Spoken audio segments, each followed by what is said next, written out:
Welcome to Martin Monday's Intentional Intimacy, where love, life, and legacy meet in the moments that matter most.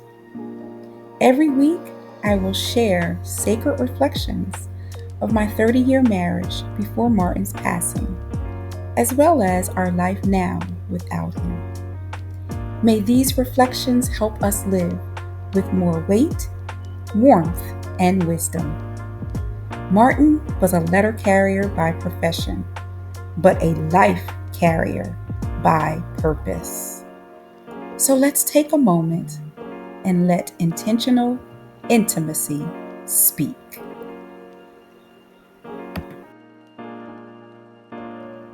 Hello. Welcome to episode 6 of Martin Monday's Intentional Intimacy.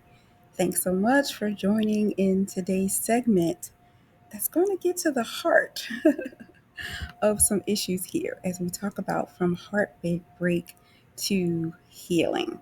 So I'll probably be a little vulnerable in this segment, and so offer me some grace and space.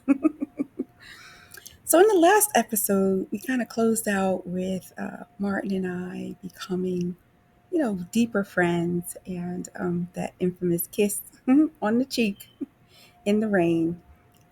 But I want to talk about that toxic relationship that I was in and how today's segment from heartbreak to healing it just introduces so much more about Martin's character and the type of person that he was. And so, picking up on that story, after that rainy night of my freshman year of college, Martin and I started talking a little more often on the phone, and he truly became like a trusted advisor. It was never during that time anything about anything romantic, at least not from my perspective, although I kind of later learned from Martin's perspective it may have been. That's another story. But in any case, from my perspective, it was just, sheerly platonic. And we had a good friendship. And it almost got even to the point where, he was much like a big brother to me, and I was a little sister. He would often refer to me as kid, and I would often refer to him as old man. We had these endearing little nicknames and stuff. But I, was often talking to him, seeking his advice, sometimes listening and sometimes not, but at least having him as a resource and a sounding board. And so, fast forwarding now to my sophomore year of college, I had planned this wonderful weekend for my boyfriend to come. He was in Pittsburgh and he was going to come to Maryland to spend Valentine's Day with me. And so I was really looking forward to it. My roommate wasn't going to be in town, and I was looking forward to a nice weekend. And I'll say nice in air quotes and keep this rated G. And so I remember telling Martin about it. And of course, he was not in agreement, with what I was saying and what my intentions were for the weekend. And, he did, give me some strong recommendations of, not doing it and, maybe some alternative ways, to celebrate, Valentine's Day and all. But I was heart set on what I was going to do. And so, needless to say, I'm getting everything ready. I'm scraping together all my little work study money and getting all my little stuff together because I only had a few little coins. But whatever I could save up and muster for this weekend, I was looking forward to doing it and cooking a nice meal and just having everything really nice for my boyfriend to come. So I'm expecting him to come by a certain time. And here the time had passed and he wasn't there yet. So I was getting a little concerned. I waited a little bit longer, maybe, thinking his train had gotten delayed. And so I waited yet a little bit longer. Then finally I called out to Pittsburgh to his roommate. And I said, hey, I'm concerned about X. He's not here yet. And, blah. And his roommate was like, oh, hold on. And so then he puts my boyfriend on the phone. Right. And I'm like, hey, you all right? Like, I'm concerned about you. You're supposed to be here. Is everything okay? And he's like, oh, yeah, I'm fine. And I'm like, but you're not here. Like, this is Valentine's Day. We've planned this, and this is the weekend to be with the one you love. And he didn't hesitate. He didn't anything. He's like, oh, yeah, I am with the one I love. He's like, didn't quite know quite how to tell you, but no time's better than now.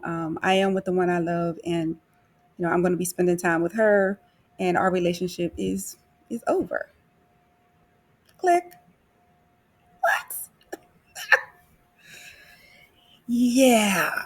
So herein lies the heartbreak within this story. I can't tell you how devastated I was. I have spent 4 years of my life, 4+ years of my life with this person that I believed we were building something. And this is how you treat me. This is what you do. I was devastated. And I'm not going to lie and I'm not going to sugarcoat that there were some very unhealthy thoughts that I had sitting in that seventh floor apartment all by myself, looking around at all my resources spent and knowing that everybody else is booed up all weekend. And what am I supposed to do? I can't even get home to be with my parents because I have no resources. I have no money. But there was no way I could stay in that apartment all weekend, especially since I didn't have class that Monday. It was like a long weekend, and I had already contemplated some things. You can read between those lines. But I realized that person didn't deserve that level of impact and influence over me in this situation. But I also knew that I was not in a healthy place. And so I'm like, I cried. I sat there and cried and cried and cried. I'm like, what am I going to do? I'm like, who can I call? This person, that, they're with their boy. Oh, they're with their girlfriend. Like, oh, I don't even know who to call. I was like, let me call Martin. I don't know what he's doing, but let me call Martin. So I called Martin. And I'm crying hysterically, and I'm trying to, I'm trying to explain to him, and he's just like, okay, okay, okay, okay, I'm on my way. I'll be there as soon as I can. Pack your bag. I'll bring you back so you can, go with your parents and be with them for the weekend, and everything's gonna be okay. Don't do anything until I get there. I'll be there as soon as I can. And so I'm like, okay. So I packed my bag, started getting myself together. And when Martin gets there, yeah, when Martin gets there, he has a teddy bear, chocolates, flowers, and all these things to make me feel better, right? And I was like, oh my God. And he was just like, yeah, happy Valentine's Day. And I was like, well, didn't you have anything to do on Valentine's? And he was like, no, my sister's my Valentine's. We were just going to go bowling. He was like, but I told her that I needed to do this and come and get you. And I was like, that was so nice. Like, I was like, thank you. And I just hugged him and he hugged me. And the heartbreak at that point really began to heal because I felt real love. I felt someone that genuinely cared for me, and it shifted what was painful and helped me to process it. So we didn't come home immediately. We went and grabbed something to eat, and we went to see the movies and everything. And sure enough, Martin took me back with my parents, and eventually, when it was time to come back, he drove me back yet again. He put a lot of miles on his car going back and forth between Pennsylvania and Maryland. But I think the key that I want to share in my lesson comes in reflection time.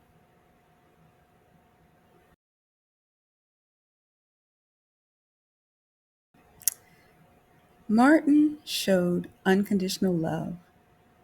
He didn't judge me. He didn't say, I told you so, or anything like that. He had already told me that I wasn't in a good relationship, but yet in a nice way, not in a condoning way. He had already told me that I shouldn't be planning that weekend like I was. He had already told me all those things. But did I listen? No. But did he throw it up in my face? No. He unconditionally loved on me and helped to restore me back to how I needed to view myself. And that's the key point in this story.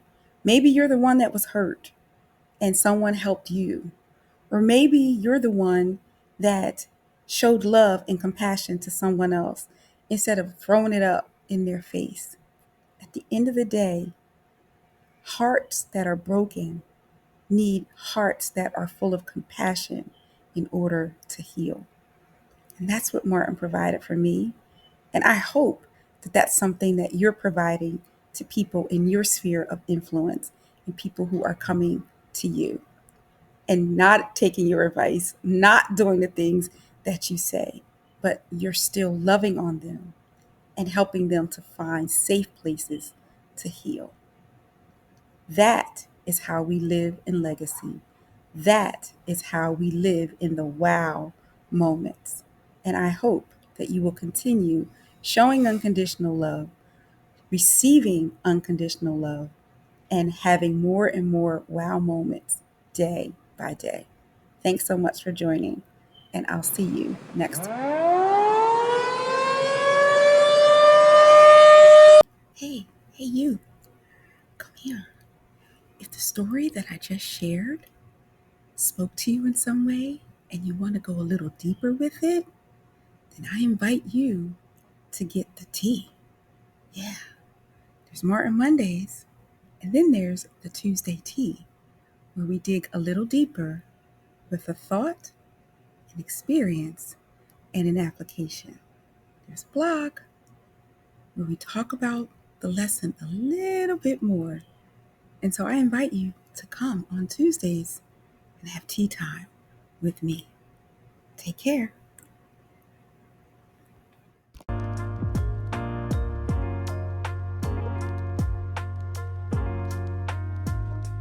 You know, Martin used to say a lot of things.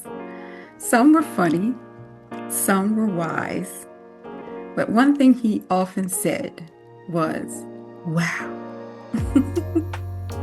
Wow. Just those 3 letters. It spoke volumes.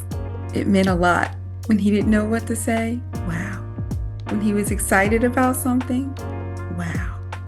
When he was confused, perhaps, or even frustrated, he said, wow. And you know, he's still saying wow.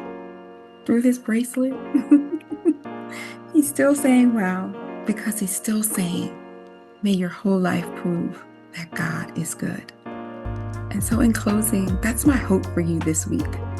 May you have wow moments as you too are living out legacy. Live in the wow. Live in the reality of knowing that your whole life is good. Live in the heartbeat of Martin Mondays and intentional intimacy. May that anchor you in this week as you build legacy, one wow, one moment at a time. See you next week.